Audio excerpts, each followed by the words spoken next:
कामदेव, कामदेव कहाँ हैं आप? महादेव जागृत हो गए, किंतु कामदेव कहाँ है? देवी, महादेव कहाँ है? मेरे स्वामी कामदेव यहाँ महादेव को जागृत करने आए थे, किंतु महादेव जागृत हो गए, तो मेरे स्वामी कामदेव कहाँ है देवी?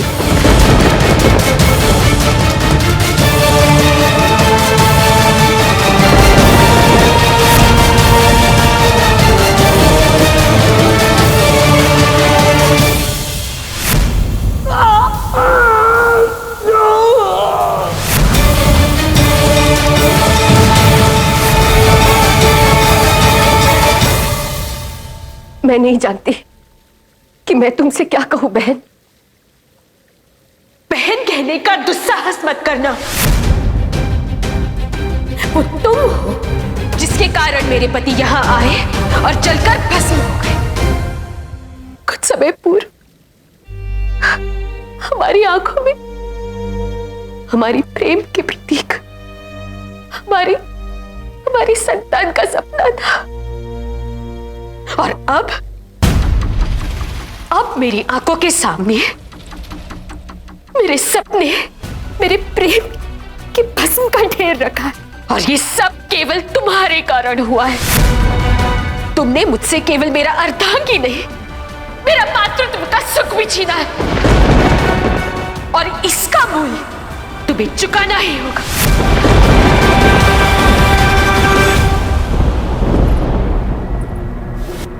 मैं देवी रति अपने पति कामदेव की मृतदेह की भस्म को साक्षी मानकर देवी पार्वती को यह श्राप देती हूं कि जो मातृत्व का सुख उन्होंने मुझसे छीना है, उससे वो भी वंचित रहेंगी।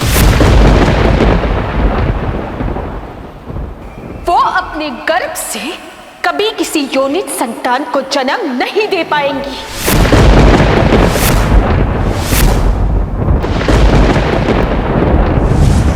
कि आपने क्या किया देवी रति?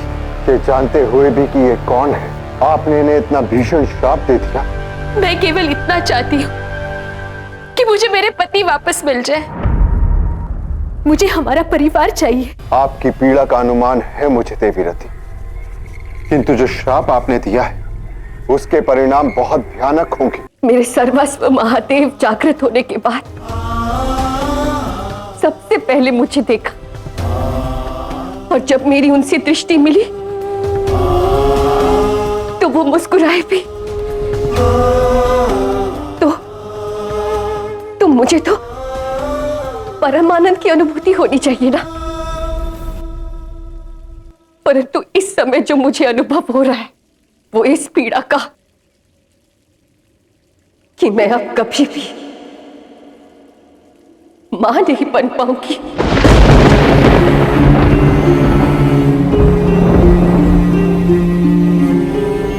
एक पर्याय है देवी, मैं आपको इस श्राप को चुनने का एक विकल्प दूंगा।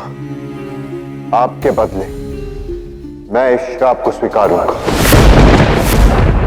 नहीं नारायण, एक पत्नी के लिए उसके पति का खोना और मातृत्व से वंचित होना, इस पीड़ा को मैं भली भांति अनुभव कर सकती हूँ। यदि इनके साथ अन्याय हुआ है तो इसके बाद इनके मन को शांति भी मिलनी चाहिए, और ये तब होगा जब मैं स्वयं इनके श्राप को स्वीकारूंगी।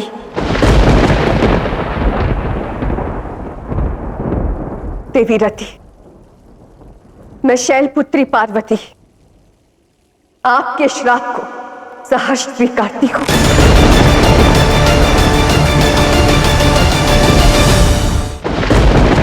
मुझे क्षमा कीजिए देवी पार्वती, मैं आपको ऐसा श्राप नहीं देना चाहती थी।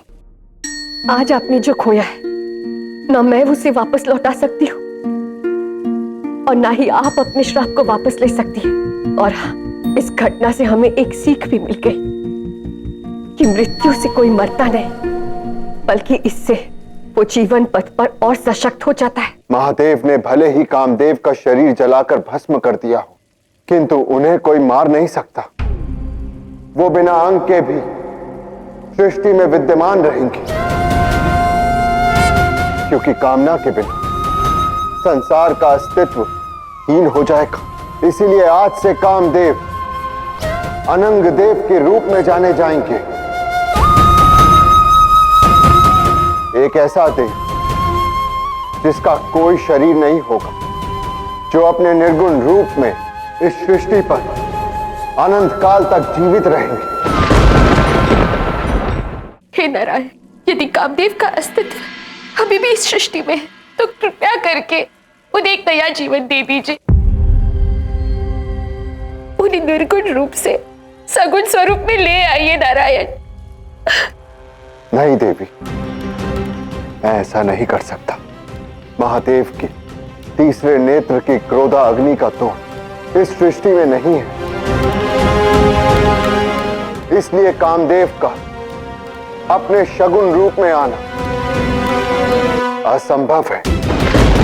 किंतु मैं आपको ये वरदान देता हूं कि भविष्य में द्वापर युग में जब मेरा 8वां अवतार होगा, तब कामदेव मेरे पुत्र के रूप में जन्म लेंगे और तब आपका और कामदेव का पुनर्मिलन हो सके, इसलिए मैं आपको चिर यौवन का वरदान देता हूं। द्वापर युग में आप दाइमा के रूप में आकर मेरे पुत्र से विवाह करेंगी। तब तक आप उनकी भस्म को अपने पास रख सकती हैं।